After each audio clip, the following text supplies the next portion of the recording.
Alhamdulillah Rabbil Alamin.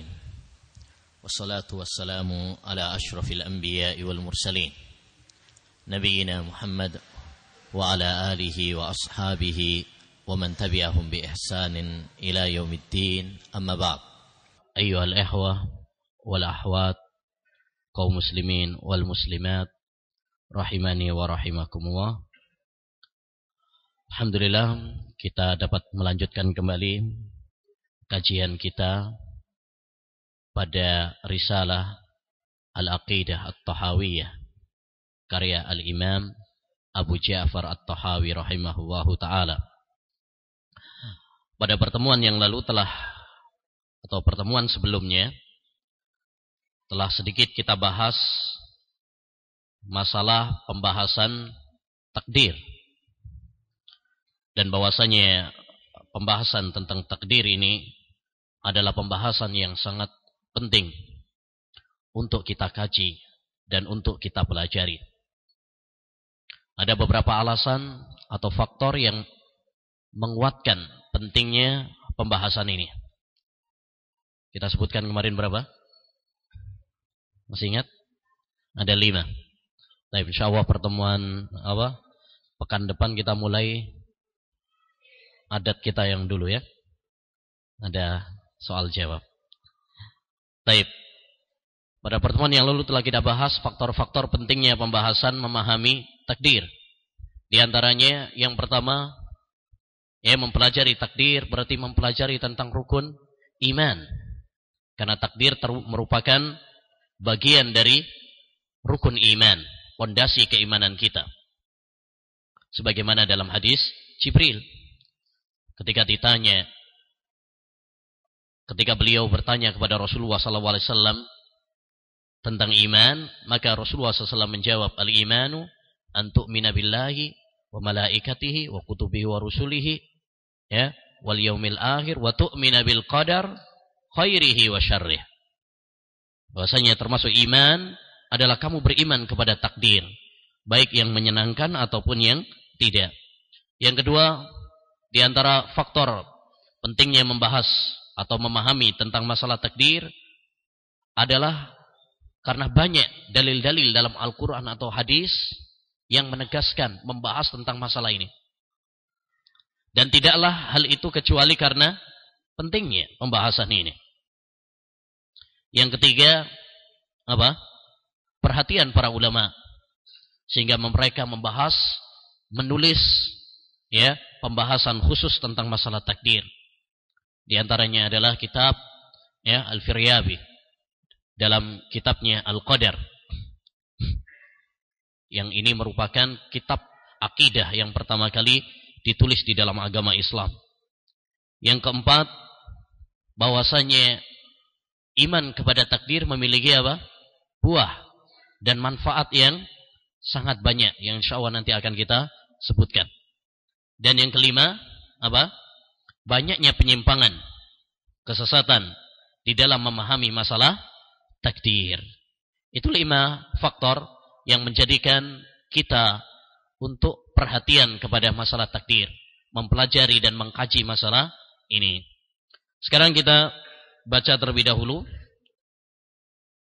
ucapan Al-Imam At-Tahawi rahimahullahu ta'ala, kemudian nanti kita akan kembali kepada pembahasan takdir dengan secara urut. Selanjutnya Al-Imam At-Tahawi mengatakan, wa aslul qadari sirrullahi ta'ala fi khalqih. Asal takdir adalah rahasia Allah Subhanahu wa ta'ala pada makhluknya. Lam yattali ala dzalika malakun muqarrabun. Tidak ada yang mengetahui hal itu, baik dia adalah malaikat yang terdekat, seperti malaikat siapa? Jibril.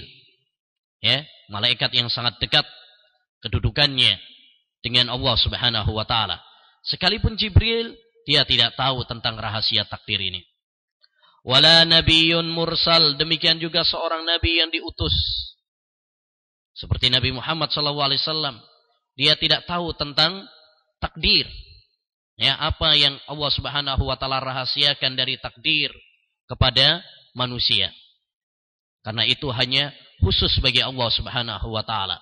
Karena itu termasuk ilmu ghaib yang merupakan kekhususan Allah Subhanahu wa taala.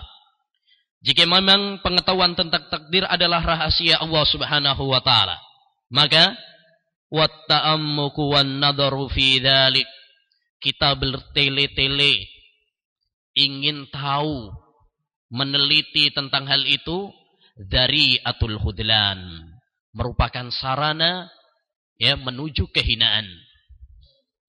Wasullamul hirman, dan tangga menuju keharaman. Maksudnya tangga kita diharamkan dari taufik Allah Subhanahu wa taala. Wa darajatut tuhyan, dan itu adalah darajah, tingkatan tuhyan, ya, suatu penyimpangan. Fal hadara kullal hadari min dzalik. Ini adalah uslub al-ighra wa tahdhir. Ya, maka waspadalah. Waspadalah. Fal hadara kullal hadari. Waspadalah oleh kalian dari bertele-tele tentang masalah takdir. Nadharan wa fikran wa waswasatan, baik meneliti, memikirkan, atau terkena waswas.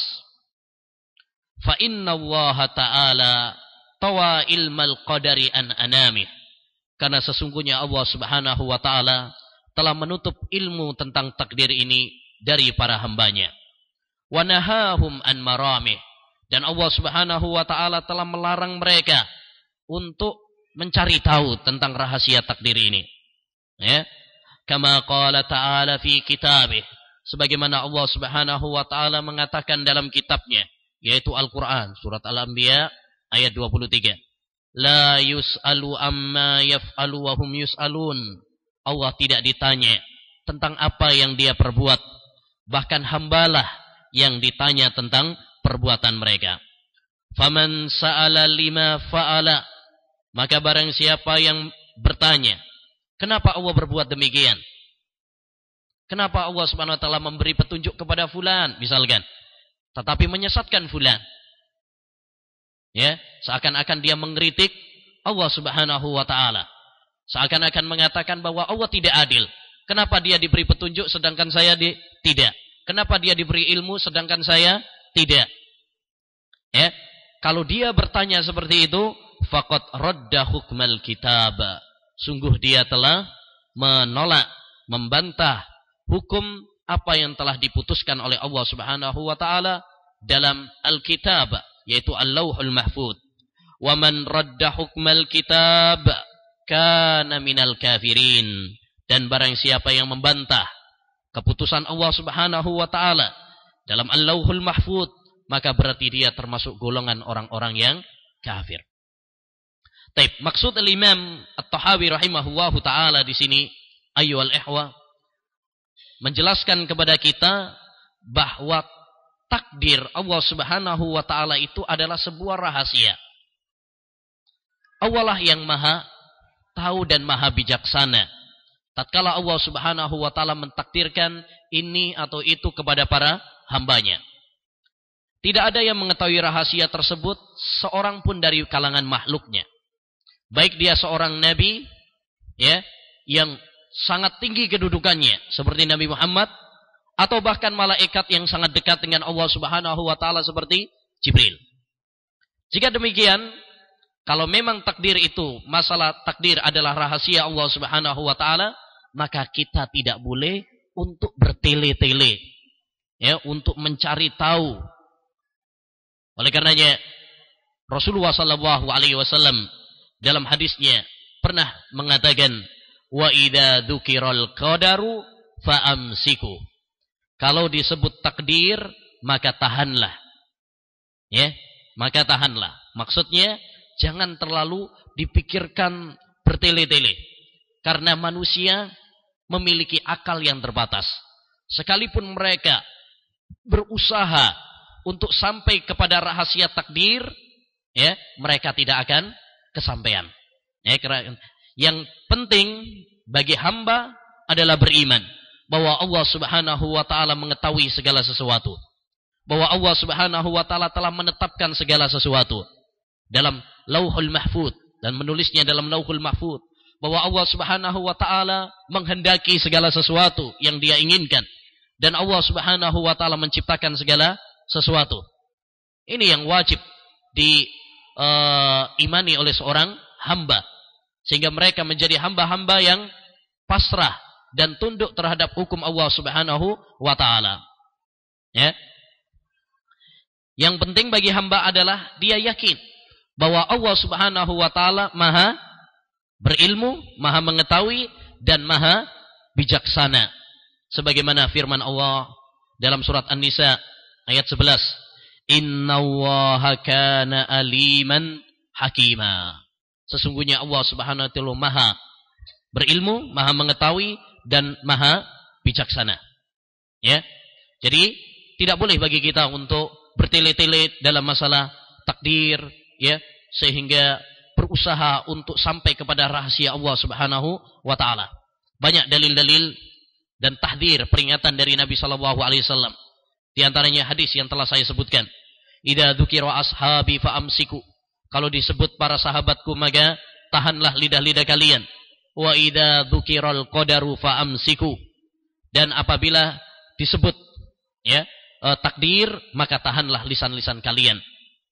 Dan dalam hadis juga pernah suatu saat Rasulullah SAW mendengar para sahabat debat tentang masalah takdir. Masalah takdir. Lalu Rasulullah keluar dalam keadaan marah seraya mengatakan, "Ma lakum tadribuna kitaballah ba'dahu bi ba'd? Bihadza halaka man kana qablakum." Kenapa kalian membenturkan Al-Quran sebagian dengan sebagian yang lain?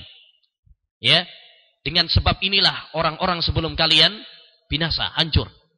Ya, kemudian beliau mengatakan, "Azamtu alaikum alla tunazi'u fi." Saya ingin agar kalian tidak debat, bertele-tele memikirkan tentang masalah takdir. Ya, karena akal manusia itu apa? Terbatas. Sebagaimana kata Imam Syafi'i rahimahullah, "Inna lil akli haddan yantahi ilai, kama anna lil basari haddan yantahi ilai." Sesungguhnya akal manusia itu terbatas, sebagaimana pandangan manusia itu terbatas. Ya, dan inilah ayyul ihwa, ya, manhaj yang digariskan oleh para sahabat dan para tabi'in dan para ulama. Mereka melarang kita untuk berdebat bertele-tele dalam masalah takdir. Suatu saat Ali bin Abi Thalib pernah ditanya tentang masalah takdir. Maka beliau mengatakan, "Tariqun mudlim fala taslukhu." Itu adalah jalan yang gelap, maka jangan kamu tempuh. Kemudian penanya mengatakan, ya, "Akhbirni anil qadar." Kabarkan kepadaku tentang takdir.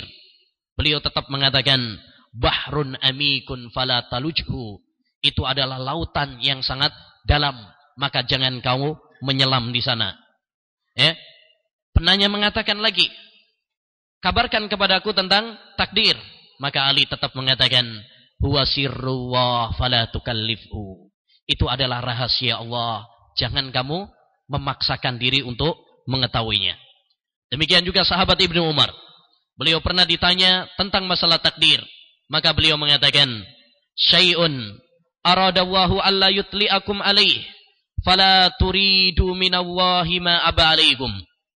Itu adalah sesuatu yang Allah ingin untuk tidak memberitakannya kepada kalian. Ya, kalau takdir itu diberitakan, si fulan masuk neraka, udah lemes sudah, nggak ada apa amal. Si fulan nanti masuk surga, udah nyantai aja, anak kan udah apa dijamin masuk surga. Tapi Allah Subhanahu wa taala memilih rahasia.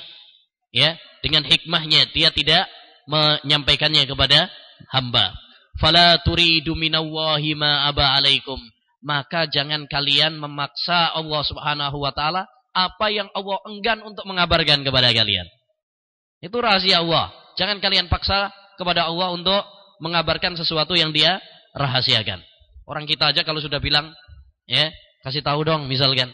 Ya, lalu kita bilang misalkan RS, rahasia. Ya, kalau orang tersebut maksa kita, marah apa enggak? dibilangin rahasia kok masih apa? Ngeyel aja tuh. Itu kalau sesama makhluk. Maka bagaimana dengan Allah Subhanahu wa ta'ala? Ya. Dan menarik, suatu saat pernah datang seorang kepada Imam Abu Hanifah rahimahullah, ingin debat tentang masalah takdir. Maka Imam Abu Hanifah mengatakan, "Ama alimta anna an-nadhira fil qadar kan-nadhiri fi aini syams. Kullama izdada nadharan yazdada tahayyuran." Ya, tidakkah kau mengetahui? Tidakkah kau tahu bahwa orang yang meneliti tentang masalah takdir seperti orang yang melihat ke sinar matahari. Semakin dia menajam, melototi matahari, semakin nggak kelihatan, semakin silau,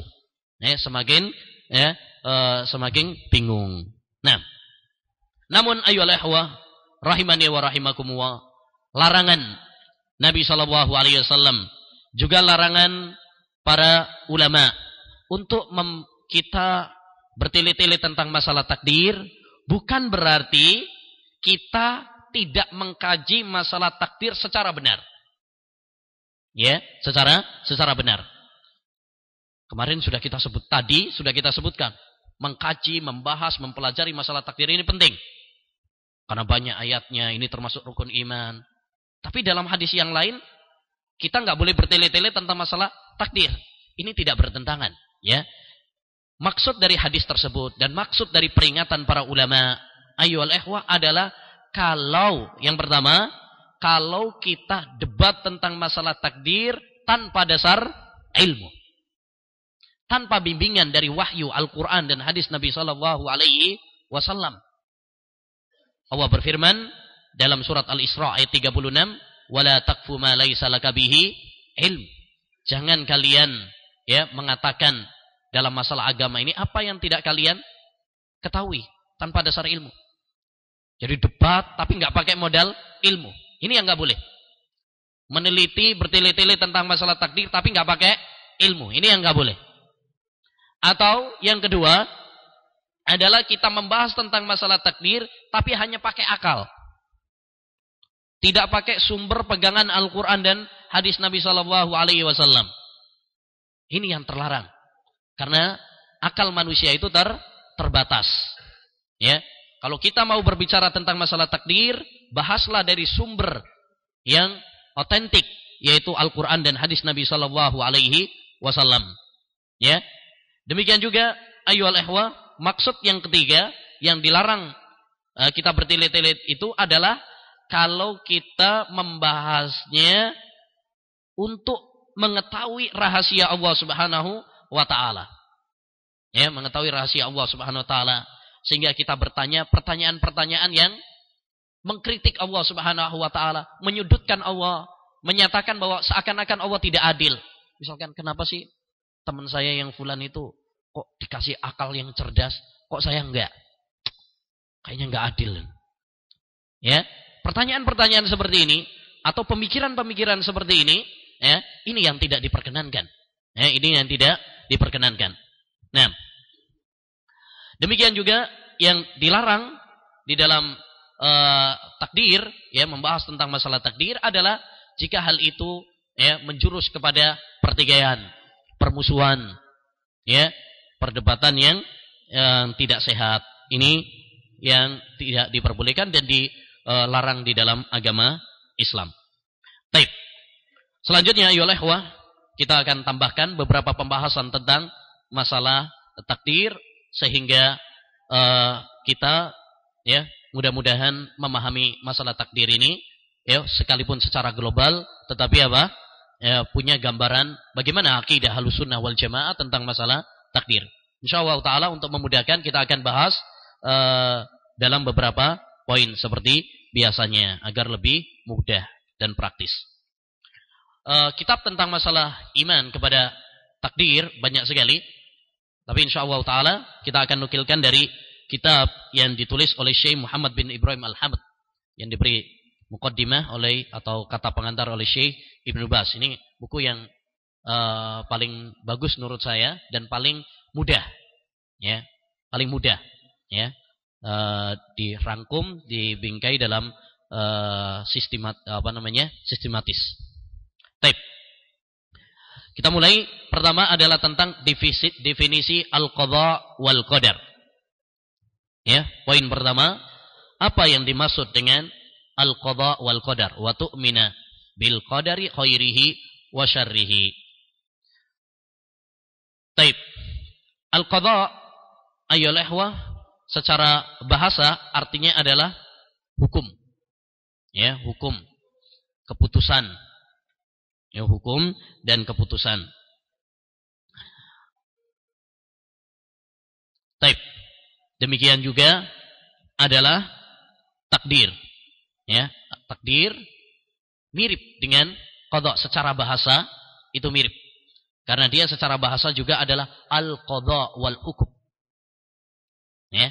Oleh karenanya kita masuk kepada permasalahan, apakah antara qadha dan takdir, qadha wal qadar, itu ada perbedaan atau itu adalah dua kata yang sama? Ya. Masalah ini adalah masalah yang diperselisihkan, tetapi pendapat yang kuat ayyuhal ikhwah bahwa antara qadha dan qadar itu saling berkaitan. Ya, saling berkaitan. Sehingga dimasukkan oleh para ulama dalam kaidah idza ijtama'a iftaraqa wa idza iftaraqa ijtama'a. Seperti kata Islam dan iman. Kalau disebut Islam mencakup iman, kalau disebut iman mencakup Islam. Demikian juga kalau disebut qadha mencakup qadar. Kalau disebut qadar maka mencakup qadha. Tapi kalau disebut dua-duanya berarti ada perbedaan. Berarti ada perbedaan. Apa perbedaannya? Disebutkan oleh Al-Imam Ibnu Hajar Al-Asqalani rahimahullah dalam kitabnya Fathul Bari. Beliau mengatakan, qala al-ulama, para ulama mengatakan, al-qadha'u huwal hukmul kulliyul ijmaliyyu fil azal. Kalau qadha itu adalah keputusan Allah Subhanahu wa taala secara global. Ya, secara global. Wal qadaru juz'iyatu dzalikal hukmi wa tafasiluhu. Kalau takdir itu adalah keputusan Allah secara terperinci. Jadi kalau masih global itu disebut dengan qadha. Adapun keputusan Allah secara terperinci maka itu hukum disebut dengan qadar. Namun sekali lagi perbedaan ini kalau disebut dua-duanya, qadha wal qadar. Tapi kalau disebut salah satunya, maka qadha disebut, kalau qadha mencakup qadar, kalau qadar mencakup qadha. Baik. Masalah yang kedua ya, adalah dalil-dalil atau hukum iman kepada takdir. Hukum iman kepada takdir. Iman kepada takdir hukumnya adalah wajib bagi setiap mukmin.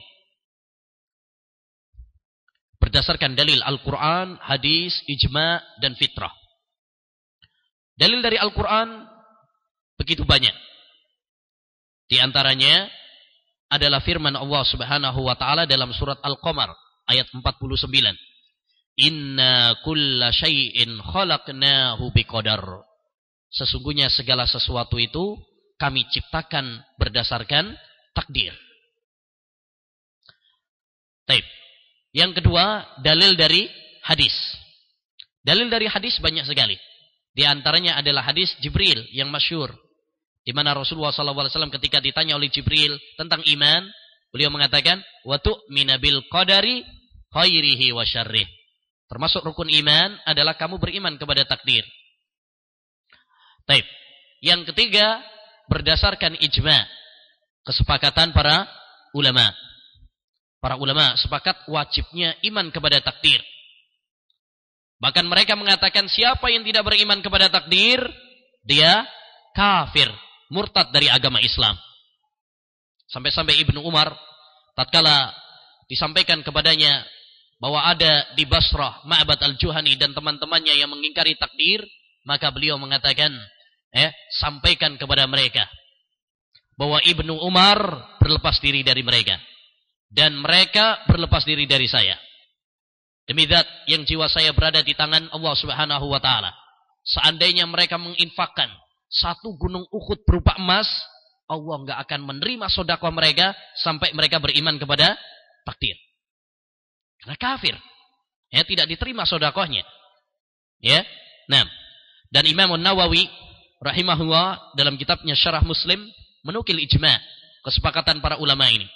Beliau mengatakan dalam Syarah Sahih Muslim, faqad tadhaharatil adillatul qat'iyyat minal kitabi was sunnah wa ijma'is sahabah minas salafi wal khalaf ala isbati qadarillah. Ya, sungguh telah banyak dalil-dalil baik dalam Al-Qur'an ataupun hadis dan kesepakatan para ulama, para sahabat dan para ulama ussalaf dulu dan sekarang tentang wajibnya beriman kepada takdir. Demikian juga ayyuhal ikhwah, dalil yang ketiga adalah fitrah. Fitrah manusia menunjukkan wajibnya kita beriman kepada takdir. Bahkan menariknya, iman kepada takdir ini ayyuhal ikhwah merupakan sesuatu yang diimani oleh orang-orang jahiliyah dulu. Orang-orang jahiliyah dulu mereka beriman kepada takdir. Disebutkan oleh Ahmad bin Yahya Sa'lab, seorang ulama pakar bahasa, beliau mengatakan, "Ma fil Arab," seperti dalam Syarah Ushul I'tiqad Ahlussunnah wal Jamaah, "Ma fil Arabi illa musbitul qadar, khairihi wa syarrihi, ahlil jahiliyah wa ahlil Islam." Tidak ada di kalangan Arab kecuali dia menetapkan tentang takdir. Ya. Baik takdir yang enak ataupun yang tidak enak. Baik orang jahiliyah ataupun orang Islam. Semuanya menetapkan tentang takdir. Ini menunjukkan bahwa iman kepada takdir sesuai dengan fitrah manusia. Baik, pembahasan yang ketiga adalah tingkatan iman kepada takdir. Tingkatan iman kepada takdir. Iman kepada takdir, ayyuhal ikhwah, memiliki beberapa tingkatan. Ya. Ada berapa? Ada 4. Yang pertama adalah ilmu. Yang kedua adalah kitabah, tulisan. Yang ketiga adalah masyiah, ya, kehendak Allah Subhanahu wa taala. Dan yang keempat adalah al-khalq, ya, penciptaan.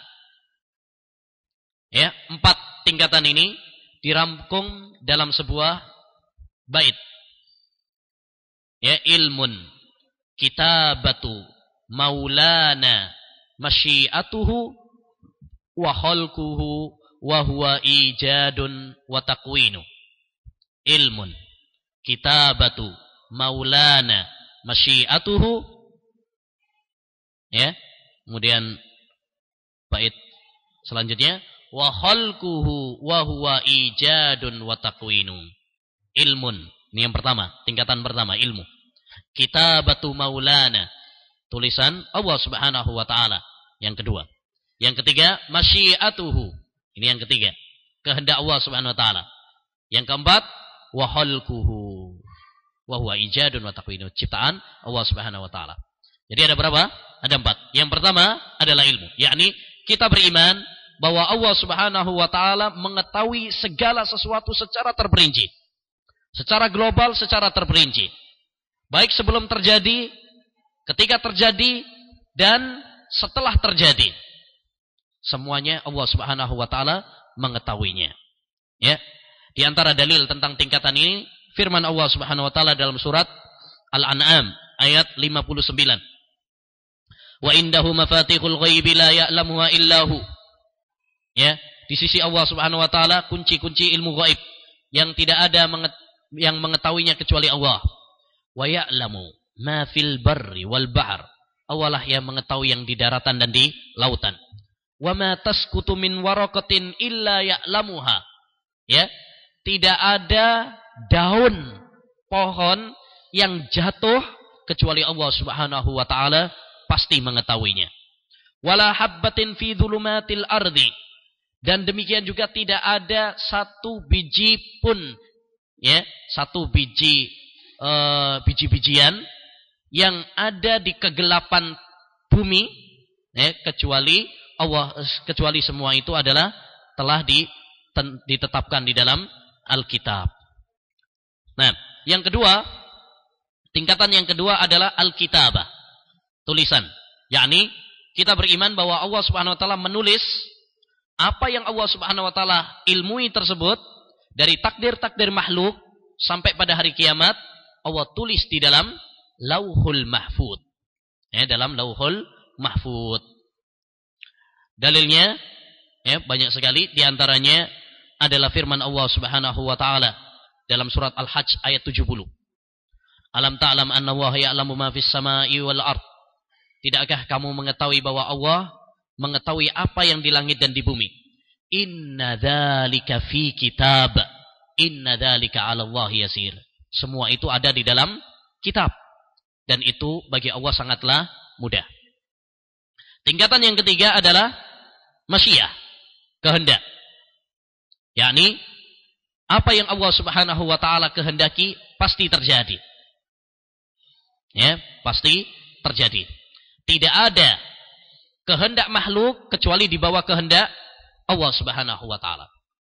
Di antara dalil tentang tingkatan ini adalah firman Allah dalam surat At-Takwir ayat 29.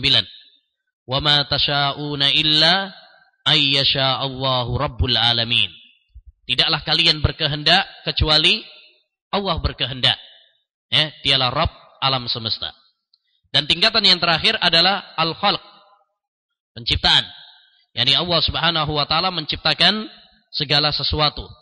Allah Subhanahu wa taala menciptakan semua makhluknya, zatnya, sifatnya, gerakannya. Semuanya adalah ciptaan Allah Subhanahu wa taala. Di antaranya, di antara dalil adalah firman Allah dalam surat Az-Zumar ayat 62. Allahu khaliqu kulli syai'. Allah adalah pencipta segala sesuatu. Allah adalah pencipta segala sesuatu. Baik, sudah ya? Berarti ada berapa tingkatan? 4, ya. Ilmu, kitabah, masyiah, dan al-khalq. Masalah yang keempat, samaratul iman bil qadar. Buah atau manfaat yang dapat diperoleh oleh seorang hamba ketika dia beriman kepada takdir. Dan ini penting ya ikhwan. Iman kepada takdir memiliki manfaat-manfaat, buah-buah manis. Ya, di antaranya yang pertama adalah ziyadatul iman, bertambahnya apa? Iman. Seorang yang beriman kepada takdir dengan iman yang benar, maka tauhidnya akan mantap. Imannya akan kuat. Walladzina ihtadaw zadahum huda wa atahum taqwahum. Orang-orang yang berjalan di atas petunjuk, maka Allah akan tambahkan kepada dia apa? Hidayah. Dan Allah akan tambahkan kepadanya ketakwaan. Surat Muhammad ayat 17. Yang kedua, di antara buah iman kepada takdir adalah akan menumbuhkan tawakal yang kuat. Tawakal yang kuat. Dan tawakal ini adalah puncak ibadah. Seorang tidak dikatakan seorang hamba beriman yang sejati jika tidak memiliki tawakal yang kuat. Tawakal yang kuat. Orang kalau iman kepada takdir, dia akan kuat, optimis. Tidak percaya kepada khurafat-khurafat. Terutama khurafat tatayur. Apa tatayur? Merasa sial. Mau nikah bulan Muharram. Oh, dibilangin sama ada. Itu nurut orang tua, gak boleh, bahaya. Nanti rumah tangganya begini dan begini. Ini orang gak punya apa? Tawakal. Kalau kita punya iman kepada takdir, kita tawakal kepada Allah Subhanahu wa taala. Tidak percaya kepada khurafat-khurafat seperti itu yang telah dibatalkan di dalam agama Islam. Ada lagi orang mau bepergian. Oh, ini apa? Lihat ular. Orang Jawa bilang kalau mau bepergian lihat ular itu tandanya ada musibah, petaka. Harus diurungkan, dibatalkan. Nah, kalau kita memiliki tawakal, nggak percaya kepada seperti ini. Nah, yang ketiga, orang yang iman kepada takdir, maka dia akan mendapatkan kesabaran. Terutama ketika ditimpa apa? Musibah. Karena dia percaya bahwa segala sesuatu telah ditentukan oleh Allah Subhanahu wa taala. Ya, orang tuanya meninggal, misalkan. Istri yang dia cintai misalkan meninggal, anaknya ya kena musibah ini dan itu, ya. Semuanya dia hadapi dengan sabar karena dia yakin bahwa segala sesuatu telah ditentukan oleh Allah Subhanahu wa taala. Ya. Baik. Yang keempat, di antara faedah iman kepada takdir adalah akan menjadikan dia sebagai hamba yang selalu bersyukur kepada Allah Subhanahu wa taala. Karena dia tahu bahwa apa yang telah Allah berikan kepadanya, apa yang Allah takdirkan kepadanya, semua itu adalah nikmat yang semata-mata datangnya dari Allah Subhanahu wa taala. Sehingga dia syukur.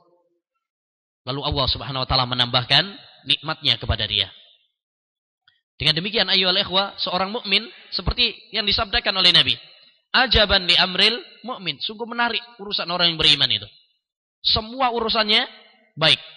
Kalau dia mendapatkan musibah, dia sabar, itu baik baginya. Kalau dia mendapatkan nikmat, dia hadapi dengan syukur, maka itu pun baik baginya. Dan banyak sekali ayyuhal ikhwah manfaat-manfaat yang lain. Poin yang ke-5. Beberapa masalah dalam takdir. Beberapa masalah dalam takdir. Masalah yang pertama, apakah iman kepada takdir itu berarti hamba tidak memiliki kehendak? Kalau seorang iman kepada takdir, apakah berarti manusia itu tidak punya kehendak? Dia adalah seperti apa? Wayang yang bergerak, apa terserah siapa? Dalangnya. Nah, ini sebagian orang memiliki pemahaman dan pemikiran seperti itu. Ya, semuanya sudah ditakdirkan. Udahlah, kita pasrah saja. Kita nggak bisa apa-apa. Ini akidah Jabriyah. Sehingga mereka menggambarkan seperti yang dikatakan oleh penyair mereka. Alqahu fil yammi maktufan wa qala lahu iyyaka an tabtalla bil ma'i. Ya, manusia itu seperti apa? Alqahu fil yammi, orang yang dilempar ke lautan, maktufan dalam keadaan terikat. Wa qala lahu, kemudian dikatakan kepadanya, iyyaka an tabtalla bil ma'i. Awas, hati-hati, jangan kena air. Memang bisa. Gak akan ada yang bisa. Demikian juga kita itu sudah ditakdirkan, kita terpaksa, kita nggak punya kehendak. Akidah ini adalah akidah yang sesat. Akidah Jabriyah. Manusia punya kehendak. Allah Subhanahu wa taala memberikan kepada dia pilihan, irada, masyiah. Ya.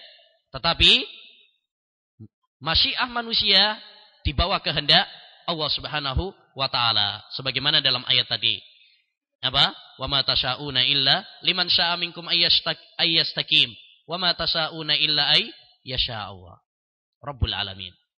Bagi di antara kalian yang berkehendak. Berarti Allah menetapkan hamba itu punya kehendak. Dan ini ayyuhal ikhwah waqi', nyata. Kalau kita diberi pilihan, suruh milih, pasti kita punya pilihan.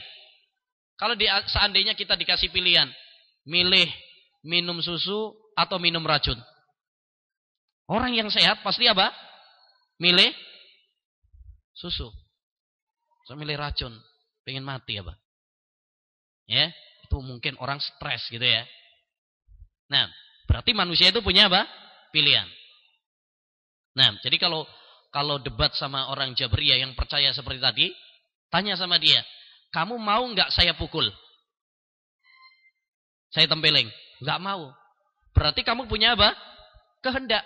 Kehendaknya apa? Nggak mau ditempeleng. Kan gitu. Nah, masalah yang kedua.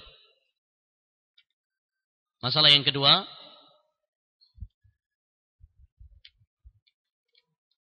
Bolehkah seorang berhujjah dengan takdir untuk suatu dosa? Ya, untuk melakukan suatu dosa atau meninggalkan kewajiban. Ya, ketika dibilangin, "Mas, tobat, Mas." Misalkan ya, tobat, ya umur kita nggak ada yang tahu kapan mati. Jawabnya apa? Enteng. Ya udah takdirnya kayak gini, mau gimana lagi? Udah takdirnya dari sono seperti ini. Nah, ucapan seperti ini ayolah ikhwah tidak boleh. Tidak boleh beralasan takdir untuk melakukan maksiat atau meninggalkan kewajiban. Syekhul Islam Taimiyah punya buku khusus Al-Ihtijaju bil Qadar. Dalam buku tersebut beliau mengatakan, "Walaisa li ahadin an yahtajja bil qadari 'ala dzamb bittifaqil muslimin." Tidak boleh seorang untuk alasan dengan takdir dalam melakukan dosa dengan kesepakatan para ulama. Wasairi ahlil milal, wasairil uqala. Dan menurut kesepakatan seluruh orang-orang yang memiliki agama dan seluruh orang-orang yang berakal. Lalu kata beliau, seandainya alasan ini diterima, maka setiap orang akan berbuat seenaknya. Ya, akan mencuri, akan merampok, akan berzina, memperkosa dengan alasan apa? Takdir. Rusak akhirnya dunia ini. Ya, rusak dunia ini. Orang maling ditangkap polisi. Misalkan polisinya dibilangin, "Pak, ini sudah takdir." Diterima sama polisinya? Ya takdir. Saya penjarakan kamu juga dengan takdir. Seperti kisah Umar bin Khattab radhiyallahu anhu. Dulu ada seorang pencuri pada zaman Umar bin Khattab. Ketika akan dipotong tangannya, dia bilang, ya, "Sebentar wahai Amirul Mukminin, saya mencuri ini karena takdir." Ya, maka Umar mengatakan, "Saya akan potong tanganmu juga dengan takdir." Ya. Nah, bahkan alasan Umar bin Khattab benar, tapi alasan pencuri tersebut salah. Kenapa? Karena dia menjadikan takdir alasan untuk berbuat maksiat. Kalau Umar bin Khattab beralasan takdir untuk apa? Menegakkan hukum Allah. Dia benar. Nah, oleh karenanya, ayolah ikhwah, ada sebuah kaidah yang disebutkan oleh para ulama, di antaranya Imam Ibnul Qayyim, bahwa alasan dengan takdir untuk dosa itu enggak boleh. La yuhtajju bil qadari, ya, alal ma'aib wa yuhtajju indal masaib.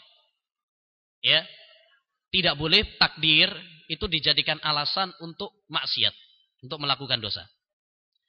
Ya, takdir itu diperbolehkan dijadikan alasan ketika musibah.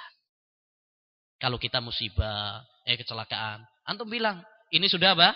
Takdir dari Allah. Ya, kita harus apa? Sabar. Itu baru benar. Tapi kalau untuk maksiat, ya ini sudah takdir anak maling, gimana lagi ya? Ya, ini enggak boleh. Nah, baik. Selanjutnya, kurang dikit tentang iskal wa jawabuhu. Ada sebuah kerumitan dalam masalah takdir dan jawabannya. Ada beberapa permasalahan yang banyak manusia bingung dalam masalah takdir. Di antaranya, satu masalah tentang panjang umur. Dalam sebagian hadis, Rasulullah SAW mengabarkan, misalkan, siapa yang ingin dipanjangkan umurnya, maka hendaknya dia menyambung silaturahmi.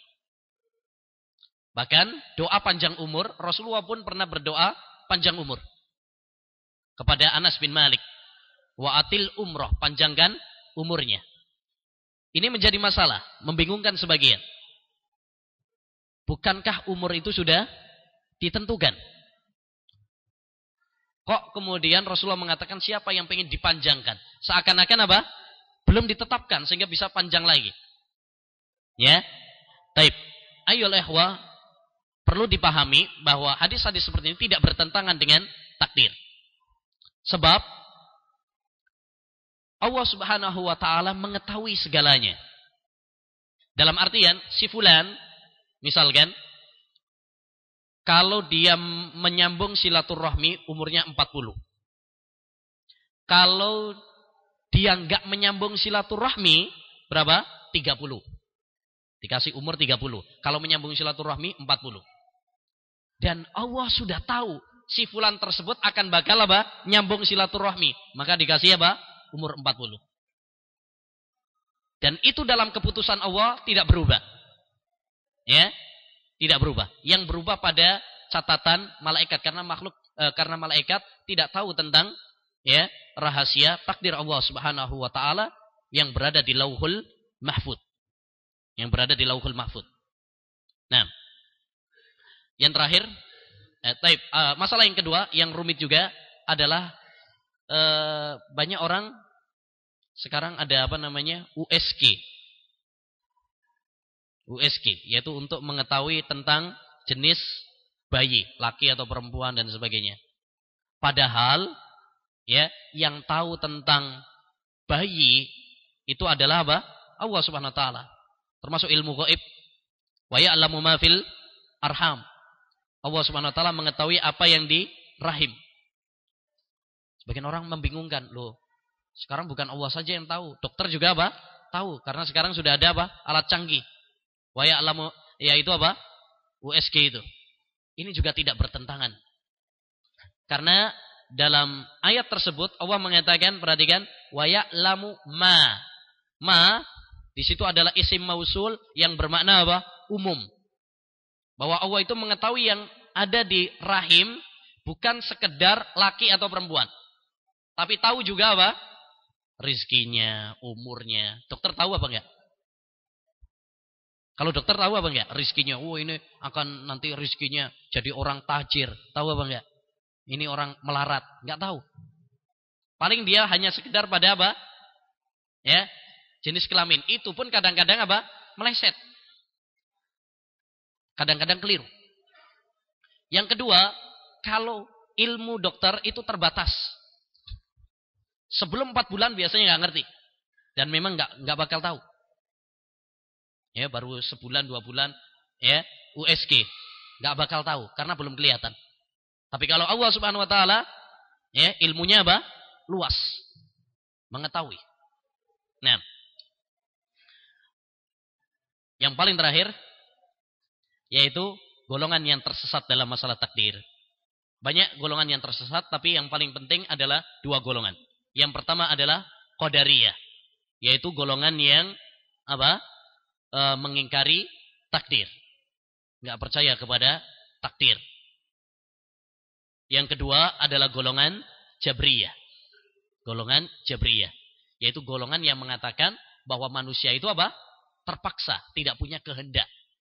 Ibaratkan apa? Wayang sama dalangnya. Ya. Atau seperti ya, pohon, dedaunan pohon dengan angin. Terserah angin mau ke arah mana. Ya.